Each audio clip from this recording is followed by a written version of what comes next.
नमस्कार दोस्तों, Justin online class में आपका स्वागत है। तो दोस्तों अपन पढ़ रहे थे राजस्थान के लोक देवता। तो राजस्थान के लोक देवता में अपन पढ़ रहे थे पंचपीर। तो राजस्थान के पंचपीरों में से अपने दो लोक देवता कंप्लीट हो गए हैं।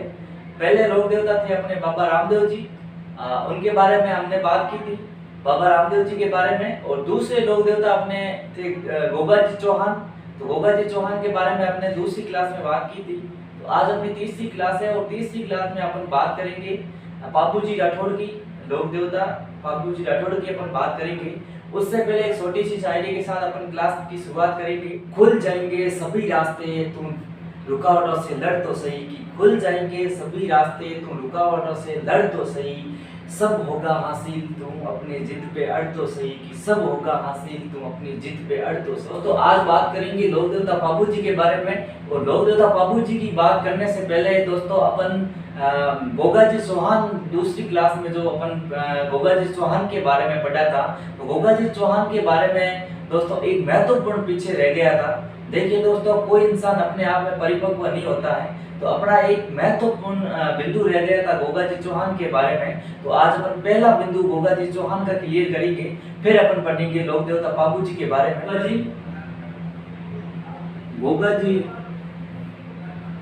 गोगा जी चौहान, इनका दोस्तों एक महत्वपूर्ण बिंदु रह गया था। वो बिंदु ये था कि जो गोगा जी का अन्य मंदिर है, अपने अन्य मंदिर गोगा जी का नहीं पढ़ा था कि गोगा जी का अन्य मंदिर, गोगा जी का अन्य मंदिर। तो दोस्तों अन्य मंदिर है किलोरियों की ढाणी, किलोरियों की ढाणी, किलोरियों की ढाणी दोस्तों, और चांचौर जालोर में है, चांचौर जालोर में इनका अन्य मंदिर है। तो गोगा जी का अन्य मंदिर हो गया किलोरियों की ढाणी, चांचौर जालोर में इनका अन्य मंदिर है। एग्जाम में कई बार पूछा गया क्वेश्चन है, और अगर पूछ भी ले कि गोगा जी चौहान का अन्य मंदिर, तो गोगा जी चौहान का अपन को अन्य मंदिर बताना है कि किलोरियों की ढाणी, चांचौर जालोर में इनका अन्य मंदिर है। तो ये एक महत्वपूर्ण बिंदु था जो कि गोगा जी चौहान की अपन लोक देवता के बारे में बात की थी। उस क्लास में अपना एक महत्वपूर्ण बिंदु रह गया था। तो आज ये अपना क्लियर हो गया है। तो आज अपन पढ़ेंगे लोक देवता पापू जी के बारे में। तो लोक देवता पापू जी जो कि राजस्थान के पंचपीरों में से शामिल होते पापू जी राठौड़। तो आज अपन बात करेंगे लोक देवता पापू जी राठौड़ के बारे में। किसके बारे में दोस्तों? लोक देवता पापू जी राठौड़ के बारे में आज अपन बात करेंगे। तो देखिए दोस्तों, पापू जी राठौड़ का जन्म है वो मारवाड़ के राव आस्थान के पुत्र धांधल जी राठौड़ के यहाँ पापू जी का जन्म है वो 1239 ईस्वी में, और कोलूमंड गांव जोधपुर में इनका जन्म हुआ था। तो अपन पापू जी राठौड़ की पहले सामान्य जानकारी पढ़ेंगे इनके जन्म के बारे में। तो इनकी जन्म है, देखो दोस्तों, इनका जन्म है वो कोलूमंड गांव जो कि फलोदी जोधपुर में इनका जन्म हुआ था। फलोदी जोधपुर में पापू जी राठौड़ का जन्म हुआ था। और इनके पिताजी का नाम है वो धांधल जी राठौड़ था। धांधल जी राठौड़ जो कि राठौड़ वंशीय राजपूत थे। और धांधल जी राठौड़ के यहाँ पर पापू जी राठौड़ का जन्म हुआ था। और इनकी माता जी का नाम है वो कमला दे है। इनकी माता जी का नाम है वो कमला दे है, या कमला देवी भी मिलता है। तो अब इनकी पत्नी का नाम है सुप्यार दे या फूलम दे भी मिलता है। फूलम दे इनकी पत्नी का नाम है, पापू जी राठौड़ की पत्नी का नाम। देखिए दोस्तों, पापू जी राठौड़ का जन्म है वो कोलूमंड गांव है दोस्तों। और कोलूमंड गांव फलोदी तहसील है और कोलूमंड गांव है, और जोधपुर जिले में इनका जन्म हुआ था।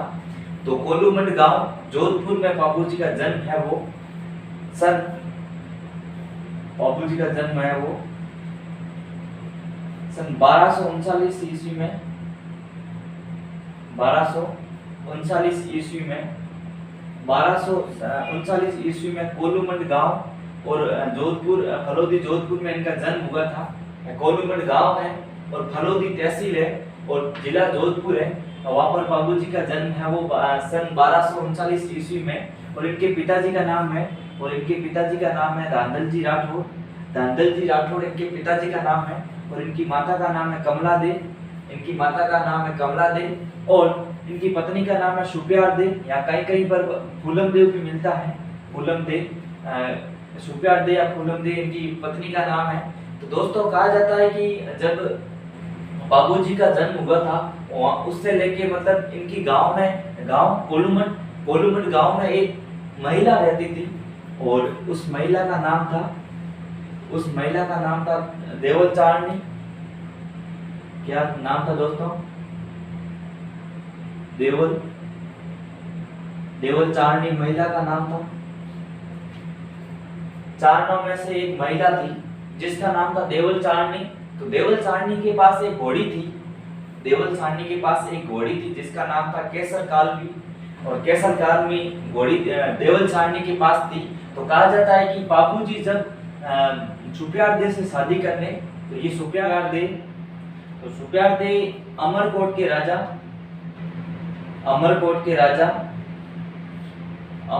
राजा सूरजमल की पुत्री थी, सूरजमल छोटा की पुत्री थी, सूरजमल छोटा की पुत्री थी सुप्यार दे। उनका विवाह बाबूजी राठौड़ से हुआ था। तो दोस्तों कहा जाता है कि बाबूजी राठौड़ जब अमरकोट जाते हैं सुप्यार दे से शादी करने के लिए, तो एक महिला थी देवल सारणी, और देवल सारणी के पास घोड़ी थी, उसका नाम था केसर कालवी। क्या नाम था दोस्तों? तो घोड़ी का नाम था केसर कालवी। ये घोड़ी थी दोस्तों, इसका नाम केसर कालवी था। और बाबूजी जब ये अमरकोट जाते हैं सुप्यार दे से शादी करने के लिए, तो देवल सारणी के पास घोड़ी मांग के ले जाते हैं केसर कालवी, जो कि बहुत ताकतवर थी, बहुत सुंदर थी। तो इस घोड़ी को बाबूजी राठौड़ अमरकोट ले जाते हैं। तब अमरकोट ले जाते हैं तब देवल सारणी के पास बहुत सारी गायें थी और गायों की रक्षा करती थी देवल सारणी। तो गायों की रक्षा करने बाबूजी की एक बहन थी दोस्तों। तो बाबूजी की बहन की शादी है वो जायल है वो नागौर में है। जायल के नरेश जिद्राव खीसी से इनकी बहन की शादी हुई थी। और जिद्राव खीसी और बाबूजी की अनबन थी, और जिद्राव खीसी और खीसी आता है। जिद्राव खीसी जब बाबूजी राठौड़ जाता है सुप्यार दे से शादी करने अमरकोट, तब जिद्राव खीसी आता है और देवल सारणी की गायों को सुरा के ले जाता है। तब देवल सारणी भागी भागी जाती है और अमरकोट जाती है। तो अमरकोट उसी टाइम बाबूजी जब फेरे लेते होते हैं सवरी में, शादी मंडप में जब फेरे लेते होते हैं, तब ये देवल सारणी वहां पहुंचती है और बाबूजी राठौड़ को बोलती है कि मेरी गाय है वो जिद्राव खीसी मेरी गायों को सुरा कर ले जा रहे हैं। तो बाबूजी राठौड़ है वो इनको, ये देवल सारणी बाबूजी राठौड़ को विनती करने लग गई कि बाबूजी राठौड़ अगर मेरी गायें बचा सकते हो तो आप ही बचा सकते हो, और मेरी गायें सुरा के ले जाएगा, मेरा यहाँ पर कोई नहीं है। तो बाबूजी राठौड़ कहा करते हैं कि फेरों में से शादी के मंडप में बैठे थे और फेरे ले रहे थे। जब 4 फेरे क्लियर हो गए, अर्ध विवाही रह गए थे बाबूजी राठौड़, बाबूजी राठौड़ ने कुल 4 फेरे लिए थे। और 4 फेरों के बीच में बाबूजी राठौड़ उठकर और आते हैं और देवल सारणी की गायों को जिद्राव खीसी से छुड़वाते हैं और जिद्राव खीसी से युद्ध करते हैं। तो अपन आगे विस्तार से पढ़ेंगे। तो पत्नी का नाम था सुप्यार दे और अमरकोट के राजा सूरजमल छोटा की ये पुत्री थी। तो अब हम पढ़ेंगे कि बाबूजी राठौड़, तो बाबूजी राठौड़ को राजस्थान में सबसे पहले ऊंट लाने का श्रेय भी बाबूजी राठौड़ को जाता है। और कहा जाता है कि बाबूजी राठौड़ की बहन थी वो जिद्राव खीसी से वहाँ जायल नागौर इनका बहन का विवाह हुआ था। उस टाइम बाबूजी वचनों के बहुत पक्के थे और बाबूजी ने एक वचन दिया था अपनी बहन को कि मैं दहेज में ऊंट दूंगा, और ऊंट देने का वचन किया था बाबूजी ने।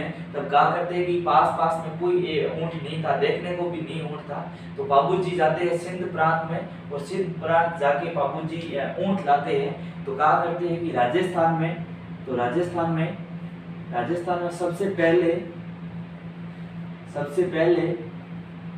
ऊंट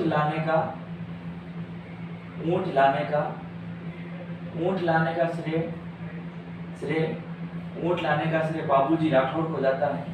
ऊंट लाने का श्रेय बाबूजी राठौड़ को जाता है। तो क्वेश्चन ऐसे पूछ लिया जाए कि भी राजस्थान में सबसे पहले ऊंट लाने का श्रेय किन लोक देवता को जाता है, तो अपन को करना है कि बाबूजी राठौड़ को जाता है ऊंट लाने का श्रेय। यहाँ आसपास ऊंट नहीं थे, बाबूजी सिंध प्रांत से ऊंट लाने का सबसे पहले जो श्रेय जाता है वो बाबूजी राठौड़ को जाता है।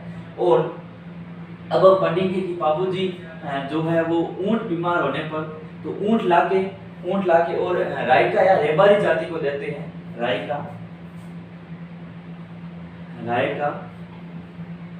रायका या रेबारी जाति होती है, उनको बाबूजी ऊंट है वो लाके देते हैं, और उनकी रक्षा है वो रायका या रेबारी ऊंटों की रक्षा करते हैं। तो इनको अपना आराध्य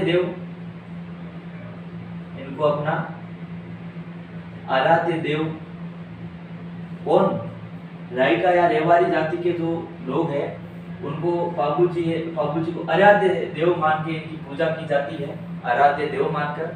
और कहा जाता है कि बाबूजी जो है पंच पीरों में से आते हैं। तो बाबूजी को मेहर जाति के लोग, मेहर जाति मुसलमानों में मेहर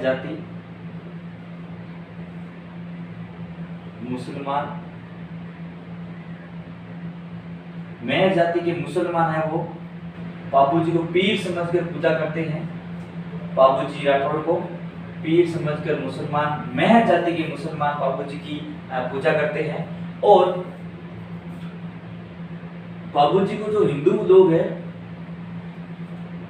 लोग हैं वो लक्ष्मण का अवतार मानते हैं। लक्ष्मण जी का अवतार मानते हैं बाबूजी को। हिंदू लोग हैं जो लक्ष्मण जी का अवतार मानते हैं। और कहा जाता है कि जिद्राऊ खिसी से जब ये बाबूजी का भीषण युद्ध होता है गायों की रक्षा हेतु, गायों को छुड़ाने हेतु, जिद्राऊ खिसी से इनके बहनोई थे और बाबूजी जिद्राऊ खिसी के साले थे। तो साले और बहनोई में भीषण युद्ध होता है। तो भीषण युद्ध होते हुए ये देसू गांव जोधपुर में इनका मतलब देहांत हो जाता है, या फिर ये अपने वीर गति को प्राप्त हो जाते हैं। तो भीषण युद्ध हुआ था वहां पर, मतलब देसू गांव, देखिए दोस्तों देसू गांव है वो जोधपुर जिले में है। वो देसू गांव में 1276 ईस्वी में बाबूजी की है वो मृत्यु हो जाती है। क्या दोस्तों, मृत्यु हो जाती है बाबूजी की। तो बाबूजी मतलब अपनी वीर गति को प्राप्त हो जाते हैं, और यहीं पर है वो इनका समाधि स्थल है। क्या दोस्तों, समाधि स्थल देसू गांव जोधपुर में है। और इनका जो मुख्य मंदिर है, बाबूजी राठौड़ का जो मुख्य मंदिर है वो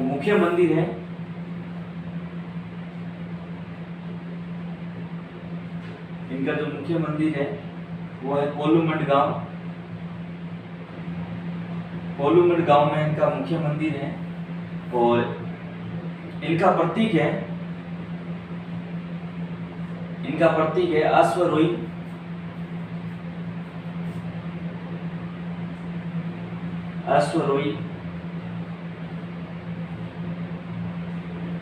और हाथ में भाला लिए हुए, और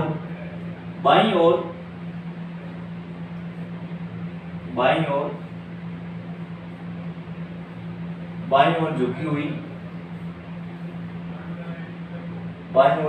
पाग है। ये इनका प्रतीक चिन्ह है। इनका जो मुख्य मंदिर कोलूमठ गांव में है, और वहां पर मतलब ये अश्वरोही, इनकी जो प्रतिमा है वो अश्वरोही है, मतलब घुड़सवार या घोड़े पे है। अश्व का घोड़ा होता है, घोड़े के ऊपर इनकी जो मूर्ति है वो अश्वरोही, प्लस हाथ में भाला लिया होगा। बाबू जी का जो प्रतीक है वो हाथ में भाला लिया हुआ है। और इनकी जो प्रतिमा बनी हुई है वो बाईं ओर झुकी हुई पाग है। अब पाग शब्द का अर्थ है, पाग शब्द का अर्थ है पगड़ी। इनकी जो पगड़ी है वो बाईं ओर झुकी हुई है, ये इनका प्रतीक है। और अब इनका जो मेला है, इनका मेला है वो मेला है चैत्र अमावस्या को, चैत्र अमावस्या को इनका मेला पड़ता है। और इनके मेले में जो है वो ठौरी जाति के लोग,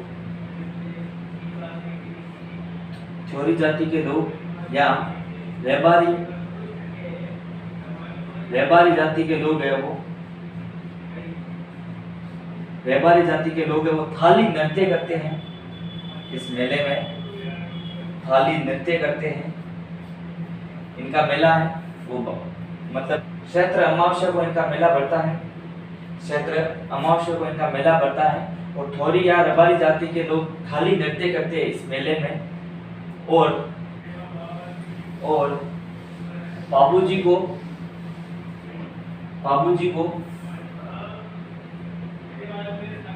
ऊंट रक्षक या इनका उपनाम भी कह सकते हैं। बाबूजी के उपनाम ऊंट रक्षक, प्लेग रक्षक और गाय रक्षक, मतलब गायों की रक्षा हेतु, गायों की रक्षा की गाय रक्षक। ऊंट रक्षक मतलब ऊंटों की रक्षा। प्लेग रक्षक मतलब देखो प्लेग शब्द का अर्थ है चूहों के काटने से एक रोग होता है, चूहों के काटने से एक रोग होता है, उसका नाम है प्लेग रोग कह सकते हैं अपन। तो प्लेग रोग की रक्षा हेतु बाबूजी की पूजा की जाती है। और गायों की रक्षा हेतु अब बाबूजी कहा जाता है कि मारवाड़ क्षेत्र में बाबूजी जैसे वीर योद्धा मतलब गायों की रक्षा हेतु, समाज की रक्षा हेतु और अपने क्षेत्र की रक्षा हेतु बाबूजी राठौड़ को वीर योद्धा के रूप में या लोगों ने इन्हें लोक देवता के रूप में इनकी पूजा अर्चना होती है। तो बाबूजी है वो ऊंट रक्षक और प्लेग रक्षक और गाय रक्षक, इनका उपनाम भी कह सकते हैं। अब कि ऊंट बीमार होने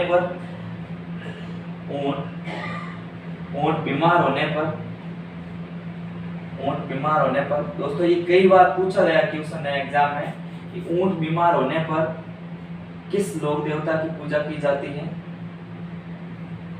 किस लोक देवता की पूजा की जाती है। तो इनका आंसर अपन को करना है कि बाबूजी राठौड़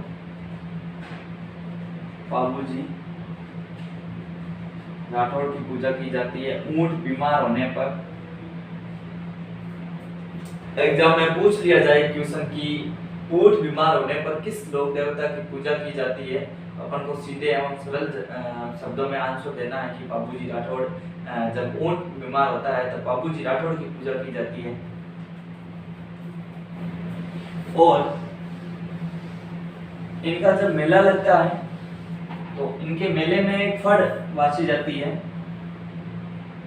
फड़ वाची जाती है रावण हत्थे से, रावण हत्था वाद्य यंत्र से इनकी फड़ का आयोजन होता है। विशेषकर इनका मेले में फड़ का आयोजन होता है, वो रावण हत्था वाद्य यंत्र से इनका फड़ का आयोजन होता है। और बाबूजी राठौड़ की है वो, बाबूजी राठौड़ की फड़ है वो सभी लोक देवताओं में से सबसे छोटी फड़ है, सभी लोक देवताओं में से सबसे छोटी फड़ है वो बाबूजी राठौड़ की है। और बाबूजी के गीत है वो, बाबूजी के गीत या बाबूजी की वीर गाथा, बाबूजी के गीत या वीर गाथा माट वाद्य यंत्र से गाए जाते हैं।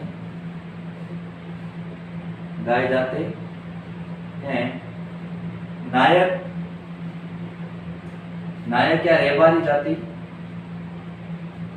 या रेबारी जाति द्वारा या नायक या रेबारी जाति के लोगों द्वारा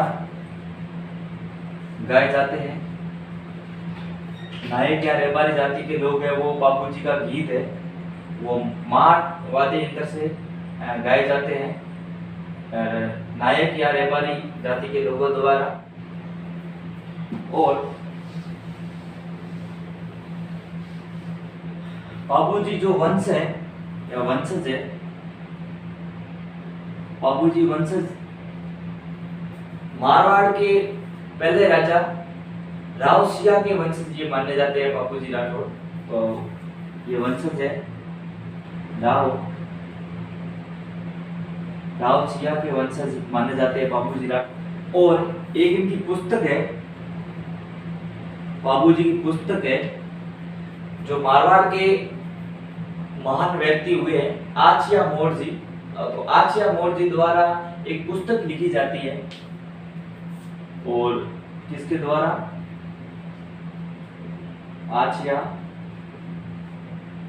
आचिया मोरजी के द्वारा एक पुस्तक लिखी जाती है और उस पुस्तक का नाम है पाबू प्रकाश। उस पुस्तक का नाम है पाबू प्रकाश, उस पुस्तक का नाम है दोस्तों। तो आचिया मोरजी द्वारा एक पुस्तक कह सकते हैं, ग्रंथ कह सकते हैं, आचिया मोरजी द्वारा पुस्तक लिखी गई है। उस पुस्तक का नाम है पाबू प्रकाश। और पाबू प्रकाश पुस्तक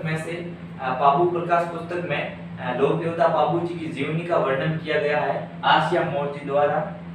और पाबू धड़ेरी वासना जो है वो थोरी जाति के लोग सारंगी से इनकी वासना करते हैं या इनके गुणगान करते हैं। और बाबूजी की घोड़ी का नाम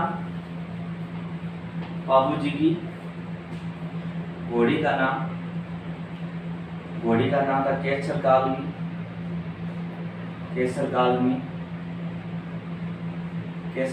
बाबूजी की घोड़ी का नाम था। ये केसर कालमी घोड़ी के बारे में दोस्तों लंबी चौड़ी कहानी है। तो दोस्तों आज की क्लास में इतना ही, अपन मिलते हैं अगली क्लास में, तब तक के लिए थैंक यू, धन्यवाद।